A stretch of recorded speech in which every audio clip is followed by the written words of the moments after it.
Welcome friends, welcome to power IQ. आज के video में हम लोग बात करेंगे 24 सितंबर 2022 के कुछ इंपॉर्टेंट करंट अफेयर क्वेश्चंस के बारे में। तो आइए शुरू करते हैं आज का वीडियो।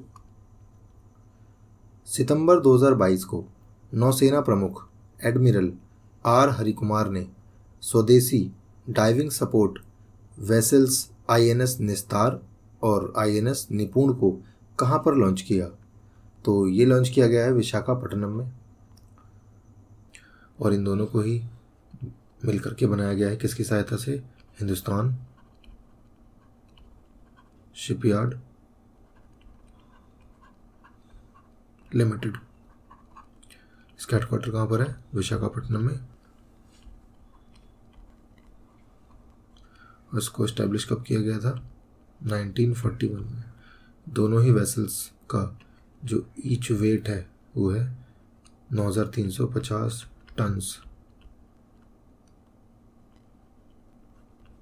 तो आइए बढ़ते हैं अगले क्वेश्चन की तरफ। खबरों में रहा कि किगाली संशोधन किस कार्रवाई से संबंधित है? तो ये संबंधित है रिडक्शन ऑफ हाइड्रोफ्लोरोकार्बन्स, जो कि जुड़ा हुआ है किससे? Montreal protocol, call on ozone depletion, 1987। जो हाइड्रोफ्लोरोकार्बन होते हैं ये क्या है? ग्रीन हाउस गैस है, जो कि हमारे CO2 से 1000 टाइम्स ज़्यादा जो है क्या करती है? नुकसान करती है। जिससे होता क्या है कि जो हमारी ओजोन लेयर है वो पतली होना शुरू हो जाती है। जब पतली हो जाएगी तो क्या होगा? जो यूवी रेज हैं वो हमारे एटमॉस्फेयर में आएंगे, जिससे स्किन कैंसर और कैटरैक्ट,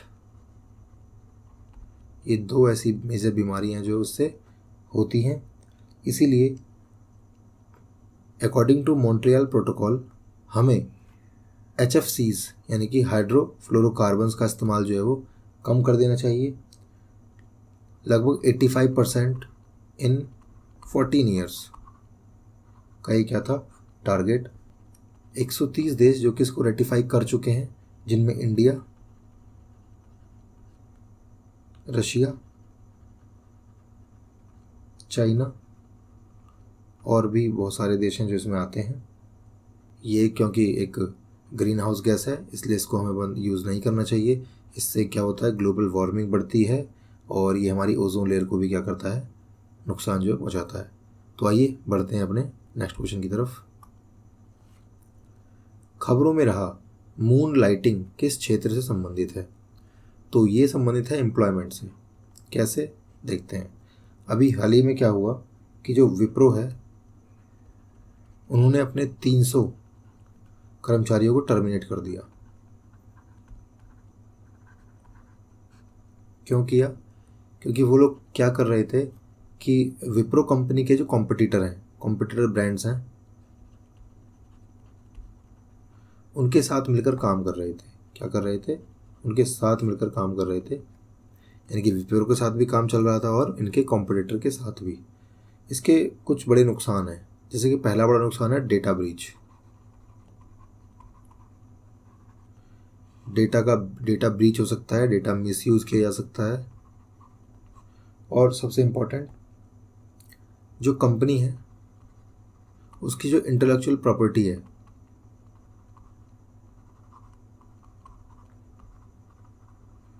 उसको भी क्या हो सकता है? नुकसान। तो इसीलिए अब ये जो प्रोसेस है पूरा कि एक किसी कंपनी में काम करते हुए आप उसके ही कॉम्पिटिटर के साथ अगर काम करते हो तो ये प्रोसेस कहलाया जाता है मून लाइटिंग, और ये जुड़ा है किससे? एम्प्लॉयमेंट से। तो आइए बढ़ते हैं अगले क्वेश्चन की तरफ। किस अनुसंधान संस्थान ने ठोस ईंधन और तरल ऑक्सीकारक का उपयोग करने वाले हाइब्रिड संचालक शक्ति प्रणाली का परीक्षण किया? तो ये किया गया है इसरो द्वारा। एज ए ऑक्सीडाइजर इन्होंने यूज़ किया है लिक्विड ऑक्सीजन,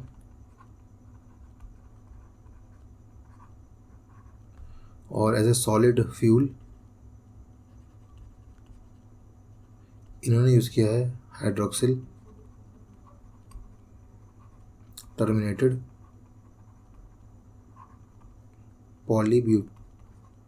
पॉलीब्यूटाडीन। इसरो की अगर बात करें तो इसरो के जो चेयरमैन हैं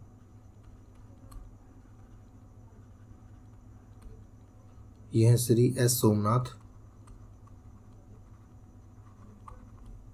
और जो हमारे साइंस एंड टेक मिनिस्टर हैं वो है जितेंद्र सिंह।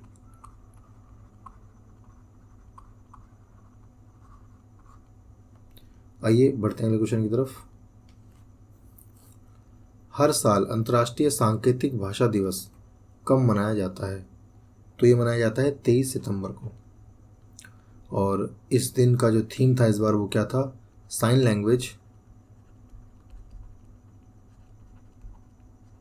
यूनाइट अस, यानी कि साइन लैंग्वेज हमें एक करती है।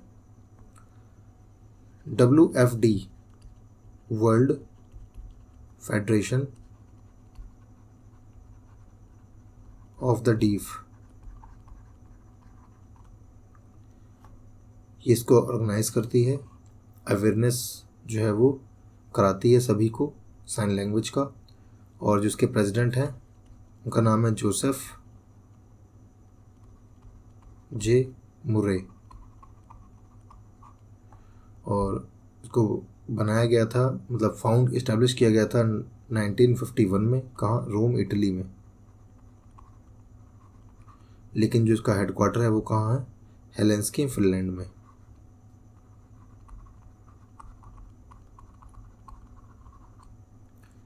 फिनलैंड में जो करेंसी यूज होती है वो होती है यूरो, और यहाँ के जो प्रेसिडेंट हैं वो हैं साउली निनिस्तो। तो आइए बढ़ते हैं अगले क्वेश्चन की तरफ। निम्नलिखित में से किस राज्य के कारागार विभाग ने prison staff attendance app mobile application launch किया है? तो ये राज्य है हमारा नागालैंड। नागालैंड की जो कैपिटल है वो है कोहिमा। यहाँ के जो सीएम हैं उनका नाम है नेफ्यू रियो,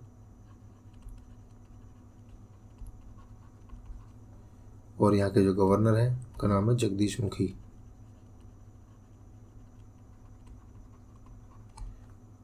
इन पर ये एडिशनल चार्ज है किसका? नागालैंड का। अगर बात करें इस ऐप की तो इस ऐप को डेवलप किया गया है किसके साथ मिलकर? एक्सेल लॉजिक्स टेक्नोलॉजी सॉल्यूशंस, जिन्होंने ऐप बनाया है किस चीज़ के लिए? प्रिजन के स्टाफ जो है उनकी अटेंडेंस के लिए। तो आइए बढ़ते हैं अगले क्वेश्चन की तरफ। भारत सरकार रासायनिक उर्वरकों के उपयोग को कम करने के लिए कौन सी योजना शुरू करने की योजना बना रही है? तो ये योजना है पीएम प्रणाम। पीएम प्रणाम का मतलब है प्रधानमंत्री promotion of alternative nutrients for agriculture.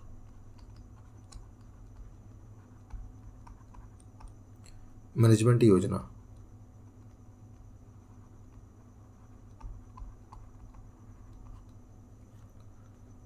क्यों ये स्कीम लानी पड़ी? टू रिड्यूस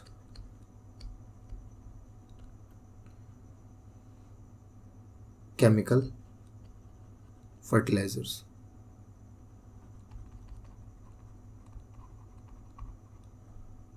एक्चुअली क्या हुआ कि 2017 से लेकर के 2021-22 में जो केमिकल फर्टिलाइजर्स का इस्तेमाल है वो लगभग 21% बढ़ गया है। क्या बढ़ गया है? 21%। जिसका एक सीधा साधा मतलब है कि हम लोग अपने खाने में केमिकल्स जो है वो ले रहे हैं। किसके फॉर्म में? फर्टिलाइज़र्स के फॉर्म में क्या होता है, केमिकल खेतों में जाता है, या फिर पेस्टिसाइड के फॉर्म में। तो इसीलिए ये एक स्कीम निकाली गई है, स्कीम निकाली जाएगी जिसमें अल्टरनेटिव्स होंगे न्यूट्रिएंट्स के, जो कि किसानों को एग्रीकल्चर में चाहिए होते हैं, जो कि क्या हैं, जैसे कि हमारा यूरिया है, डीएपी, पोटाश, एनपीके। ठीक है, क्योंकि इनको लिमिट करना है तो कुछ ना कुछ इनका क्या ढूंढना पड़ेगा, अल्टरनेटिव, जिससे कि जो है ये जो इस्तेमाल है इनका वो कम किया जा सके, जिससे भूमि और इंसानी सेहत दोनों को जो है वो दुरुस्त रखा जा सके। इसी के साथ साथ कुछ स्कीम और भी हैं जो कि इसी न्यूज़ से जो है वो रिलेटेड हैं, जैसे कि वन नेशन वन फर्टिलाइज़र। इसके साथ बाय सिंगल ब्रांड फॉर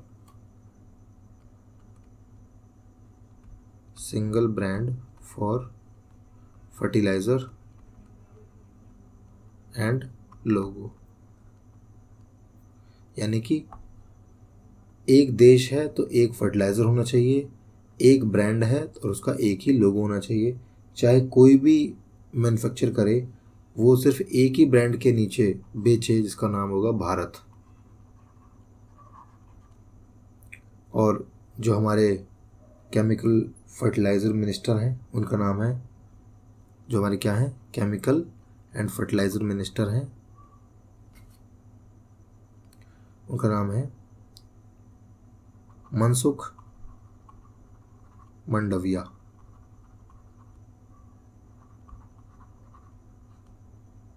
तो चलिए बढ़ते हैं अगले क्वेश्चन की तरफ। गाजियाबाद में मासिक धर्म के स्वास्थ्य के लिए इजरायली दूतावास द्वारा शुरू की गई परियोजना का नाम बताएं। तो ये परियोजना है सरस। इसका एम है टू अवेयर पीपल अबाउट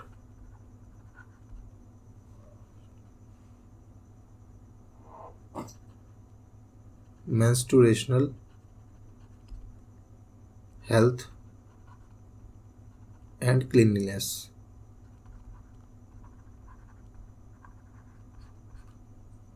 हुआ क्या है कि गाजियाबाद में गांव है अर्थला,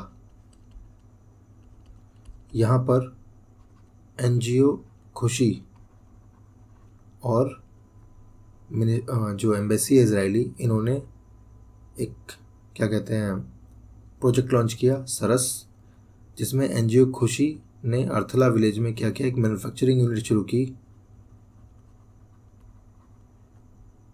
किस चीज़ की? सैनिटरी नैपकिन्स की।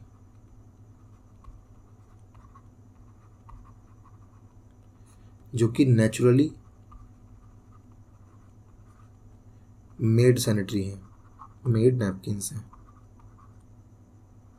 Napkin pads. तो आइए बढ़ते हैं अगले क्वेश्चन की तरफ। Bill and Melinda Gates foundation ने 4 चेंज मेकर्स को सम्मानित किया। उस भारतीय का नाम बताइए जिसने 2022 गोलकीपर से सम्मानित किया। तो ये अवार्ड दिया गया डॉक्टर राधिका बत्रा को। डॉक्टर राधिका बत्रा ने एक तरह से एक प्रोजेक्ट चलाया हुआ है जिसे बोलते हैं एवरी इन्फेंट मैटर्स, और ये काम करती हैं health solutions for disadvantage child.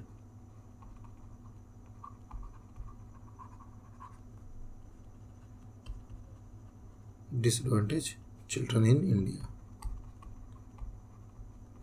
उनको क्या प्रोवाइड कराती हैं ये? हेल्थ सॉल्यूशंस और हेल्थ सपोर्ट। इसमें 3 जो हैं वो अवार्डी और हैं, जिसमें कि पहले हो गए राधिका बत्रा, दूसरे हैं जहरा जॉय, ये क्या है, एक जर्नलिस्ट हैं, और ये फाउंडर हैं किसकी, रुखसाना मीडिया की।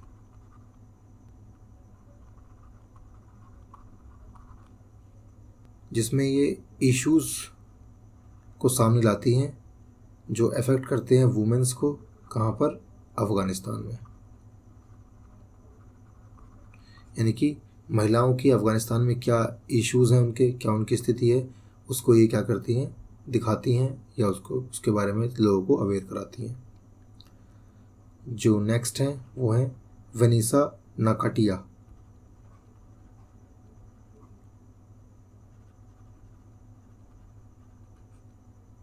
ये एक क्लाइमेट एक्टिविस्ट हैं।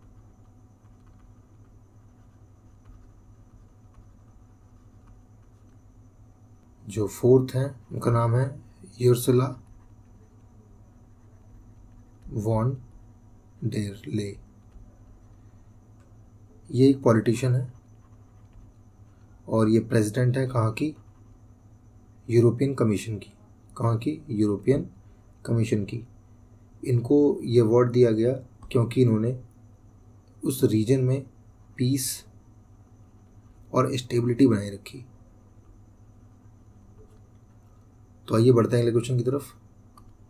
विश्व भर में कैंसर रोगियों के कल्याण के लिए विश्व गुलाब दिवस प्रतिवर्ष को मनाया जाता है। यानी कि कब मनाया जाता है, तो ये मनाया जाता है हर साल 22 सितंबर को।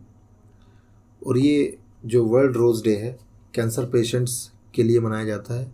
किसकी याद में मनाया जाता है, एक थी मिलिंडा रोज़, ये इनकी याद में मनाया जाता है। क्या नाम है इनका, मिलिंडा रोज़, जो कि 12 साल की थी जब इनको ब्लड कैंसर जो है वो हुआ। इन्होंने बहुत फाइट करी लेकिन ये नहीं बच पाई। लेकिन उनकी याद में हम लोग क्या मनाते हैं, रोज़ डे, और वो भी इन्हीं के नाम से जुड़ा है, रोज़, मिलिंडा रोज़। और 1996 में इनका क्या हो गया, स्वर्गवास। तो आइए बढ़ते हैं अपने अगले क्वेश्चन की तरफ। भारत को अपना पहला डोगोंग संरक्षण रिजर्व किस राज्य में मिला, तो ये मिला है तमिलनाडु में।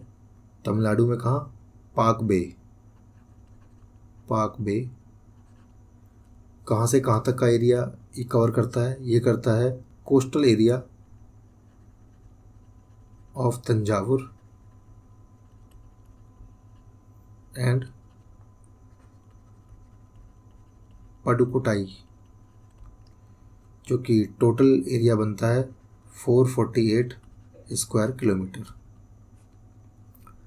अगर तमिलनाडु की बात करें तो तमिलनाडु के जो सीएम हैं वो है एम.के. स्टालिन, और यहाँ के जो गवर्नर हैं वो है आर.एन. रवि। डोगोंग जो ये एक मरीन एनिमल है, मरीन मैमल है, ये लार्जेस्ट हर्बीवोरस क्या है, मरीन मैमल। ये पूरी दुनिया में सिर्फ 240 ही जो है वो बचे हैं अभी। तो हम कह सकते हैं कि एक इंडेंजर्ड यानी कि ख़त्म होने की कगार पर एक प्रजाति है। तो उसी को बचाए रखने के लिए ये जो रिज़र्व है ये बनाया गया है। तो आइए बढ़ते हैं अगले क्वेश्चन की तरफ। किस स्थान पर उपग्रह आधारित इंटरनेट सेवा शुरू की गई है, तो वो जगह है सियाचिन ग्लेशियर। और किसने शुरू की है, किसकी सहायता से मिली है, तो ये मिली है हमें BBNL। BBNL का मतलब है भारत ब्रॉडबैंड नेटवर्क लिमिटेड। इसको BSNL से कंफ्यूज मत कीजिएगा, वो एक अलग कंपनी है। ये काम करती है भारत नेट स्कीम पर।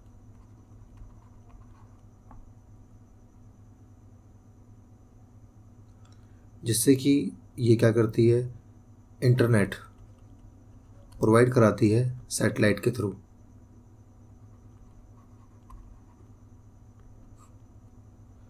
अभी तक BBNL के नेटवर्क में 4000 के लगभग आसपास ग्राम पंचायत जो है वो जो है आ चुकी हैं।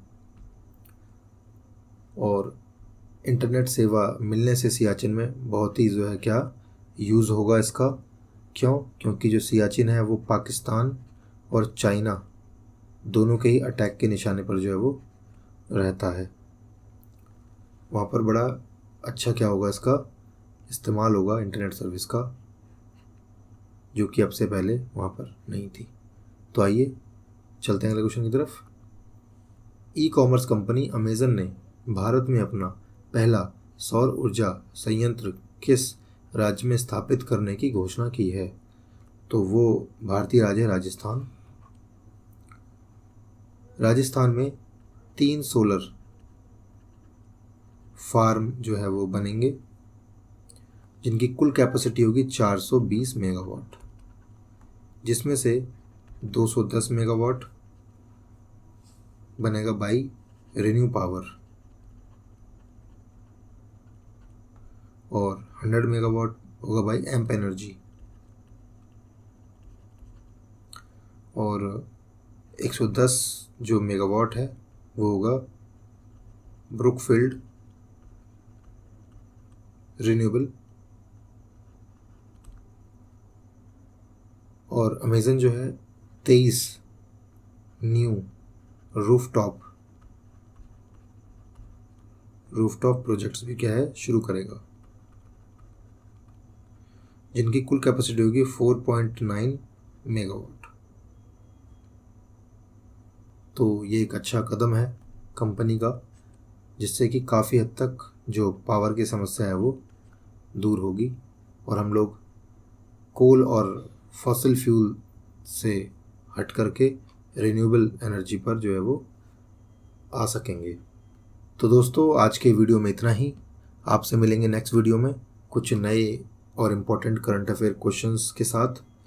तो अगर आपको ये वीडियो अच्छी लगी है तो इस वीडियो को शेयर करें, लाइक करें और चैनल सब्सक्राइब ज़रूर करें, क्योंकि अगर आप चैनल सब्सक्राइब करते हो तो हमें मोटिवेशन मिलता है कि हम अच्छे से अच्छा जो कंटेंट है वो आपको प्रोवाइड कर सकें।